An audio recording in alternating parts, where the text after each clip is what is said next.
కేసీఆర్ పోరాటం చాణక్యంతోనే Telangana వచ్చిందన్నారు BRS MLC కవిత. ఎంతో మంది అమరుల త్యాగాలను మరవలేమన్నారు. తెలంగాణ రాష్ట్ర ఉద్యమంలో జాగృతి భాగం కావడం అదృష్టమన్నారు. హైదరాబాద్ బంజారా హిల్స్ లోని తెలంగాణ జాగృతి ఆఫీసులో రాష్ట్ర అవతరణ దినోత్సవ వేడుకలు ఘనంగా జరిగాయి. జాతీయ జెండాను ఎగురవేశారు ఎమ్మెల్సీ కవిత. కార్యక్రమంలో జాగృతి నేతలు, కార్యకర్తలు పాల్గొన్నారు.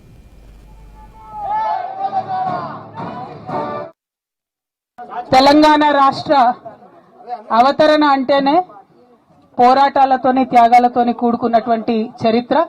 అటువంటి చరిత్రలో సగర్వంగా భాగమైనందుకు జాగృతి కార్యకర్తలకు, నాయకులకు అందరికీ కూడా శుభాకాంక్షలు. అనేక మంది తల్లులు తమ బిడ్డలను కోల్పోయినారు. వారందరికీ కూడా ఉద్యమాభివందనాలు. ఎప్పటికీ కూడా తెలంగాణ వారందరికీ, వారి కుటుంబాలకు అందరికి కూడా రుణపడి ఉంటుందని మళ్ళొక్కసారి ఈ సందర్భంగా మనందరం కూడా గుర్తు చేసుకోవాలి.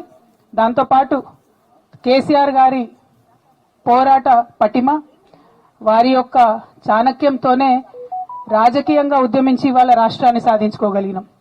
దాన్ని కూడా మనందరం నిరంతరం స్మరించుకుంటూ తెలంగాణ రాష్ట్రం మీద, తెలంగాణ వనరుల మీద జరుగుతున్నటువంటి కుట్రలను ఎప్పటికప్పటికి ఎండగడుతూ, మరి ఇప్పుడున్నటువంటి నాయకత్వం కనీసం జై తెలంగాణ అనలేని పరిస్థితిలో ఉండడం దారుణం, తెలంగాణ ప్రజల దురదృష్టం.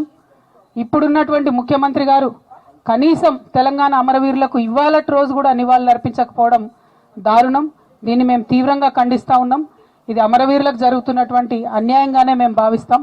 దీని పట్ల ఫ్యూచర్లో తప్పకుండా కార్యాచరణ తీసుకుంటాం.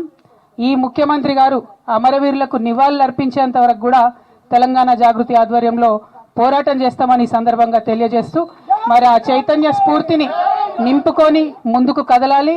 తెలంగాణ రాష్ట్ర అభివృద్ధి కోసం మనందరం ముందుకు కదలాలని చెప్పి ఈ సందర్భంగా పిలుపునిస్తా ఉన్నాను. Thank you.